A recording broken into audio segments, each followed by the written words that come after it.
Iran is the one who was attacked by the Israeli state last month. Iran was the one that kept to the 2015 nuclear agreement that it signed with the US and the E3 in Europe, and it was the US that broke that deal. And after America tried flattening Iran's nuclear sites to support their ally Israel just last month, it's now, as of 24 hours ago, it's Iran again that's threatened with fresh sanctions, this time by the UK, France, and Germany. Well, not fresh, hear me out.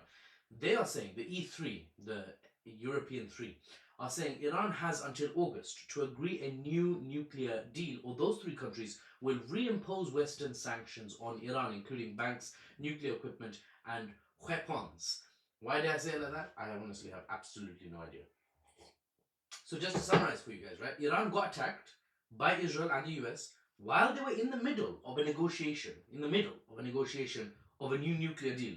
And they weren't the ones that broke the last one. Then the US attacked Iran's nuclear facilities, and now the E3 countries are saying, yo, it's up to you, Iran, to make sure you have a deal in place by August, or we will have to snap back those sanctions that we imposed, even though you didn't break any deals. Does that sound okay with you? Iran's like, welcome to Geopolitics. Take a seat. This is how it works. There is no justice. It's law of the jungle or law of the desert, whatever you want to call it. Come learn. Take a seat.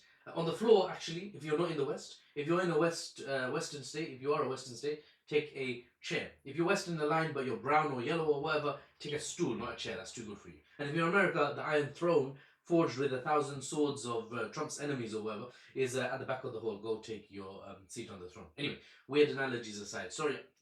I can't help it a lot of the time.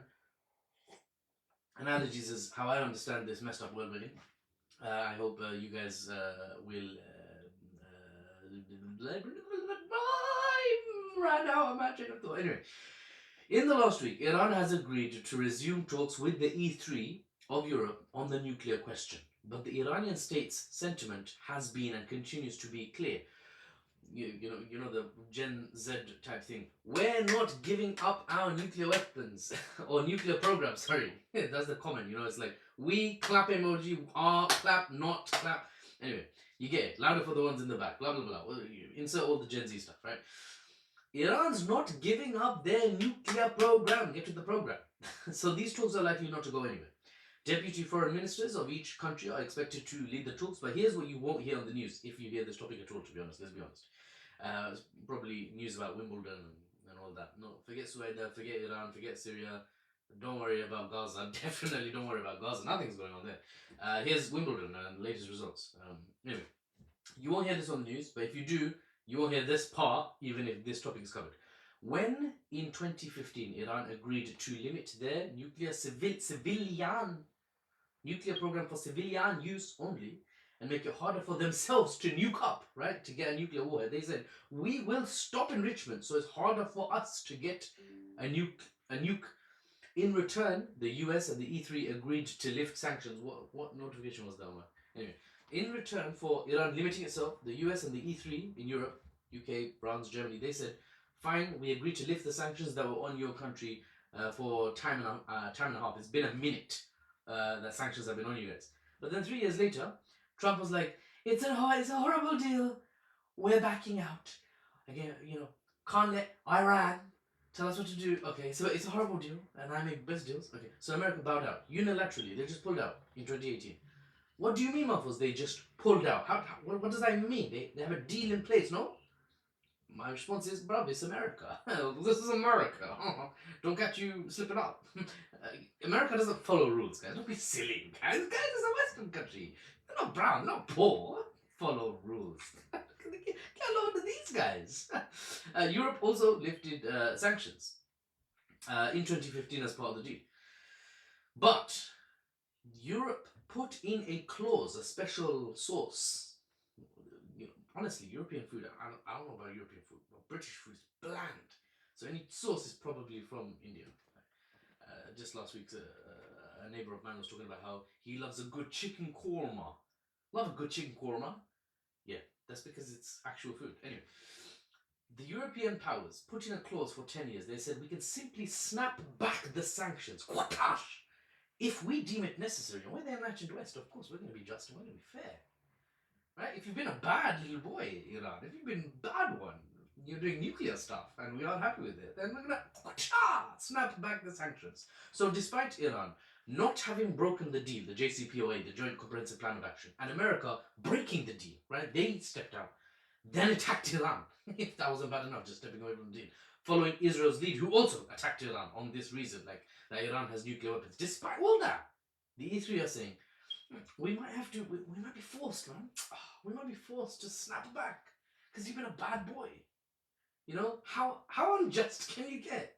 Double standards much? Yes, much. And I'm being analytical. I'm not taking Iran's side. I'm giving to you the facts as they are. Now, if the facts are biased in favor of Iran, what am I going to do? Yes, double standards much. But here's what you don't know. On top of all the stuff that maybe I've mentioned that you also don't know. Here's what you also don't know. Iran has been quietly working with China. Evil. It's not evil. They're not evil, by and large. Iran has been aligning itself with the titan of Asia. There's a railway from Zhongguo, China, right into the heart of Persia now, right up to Tehran, in fact. And it goes beyond, it carries on going, that railway, into Europe, connecting the huge markets of China and the EU. This is the new Silk Road, or the Silk and Steel Road, if you will, because it's rails, and rails are made of steel. You get the point. Iran is the linchpin. Iran's in the middle of these two giant markets, and China's built it intentionally through Iran. Now, Iran is also part of BRICS now. It's a member, it's a full member state, and Iran is working on building trade ties with the global south because they're all part of BRICS. Right? It's another brick. See what I did there? So sanctions with China's support mean less and less for Iran as every day goes by, because they're Western sanctions. They're not global sanctions. And even if they are, like the West sanctions the country that works with Iran, a lot of the time the countries are trying to bypass that because there's so many countries that are just sanctioned, according to the non-Western countries, unnecessarily. So they just work around it as best as they can. So the longer Iran can delay that snap back, or as Chandler Bing would say, pow, as long as they can delay that, the better. But if things indeed did snap back, Iran won't, it's just expected, right? It's expected. They knew from before that this is a possibility. Appealing to morality or ethics, or even expecting the Western states to abide by rules, the rules that they themselves have set, even expecting that, has been a cheap and effective way to ensure you have Amazon Prime one-day delivery disappointment delivered to your doorstep. You expect too much of the West, it's going to disappoint you. Expect the West, rather, to break their word, and you won't be disappointed. Right? Set the bar so low, you can trip over it. And Iran and Russia and China and the global south countries more and more have begun assuming that deals with America, as it's on its way down from being a superpower down to just being one of two great powers, China being the other one, countries have begun assuming that deals and agreements don't really mean much, especially with America. Expect them to break the deal and you're just better off. For better or worse, therefore, Iran is likely to be hit with more sanctions. For daring to stand their ground, for having the audacity to step out of line again. Damn Iranians. For getting slapped by Israel and having the sheer gall to slap back. Did he just slap back? He just slapped back, he didn't just take it. Can you believe it? Fellow Western nations that I'm randomly pretending to look at. A bully, you see, always gets shocked if you punch back after all. They're like, what the flip just happened? Am I allowed to get hit? Do I not have some plot armor? They're shocked. They're scared. So sanctions are likely on their way back to Iran, even from the E3. But Iran, you see, has spent the last 45 years suffering from sanctions. It would rather not be suffering from sanctions, but if the E3 snap back, Iran's ready. Iran's ready. For the unbiased news and analysis, and occasionally the weird joke or analogy or reference to Friends or something crazy, because I'm an old man now. Without the Western spin, I'm Mahfuz, and I'll see you on the next one. Oh no! Oh no, I didn't have the mic here. Oh snap. What do I do with this episode now? Yani.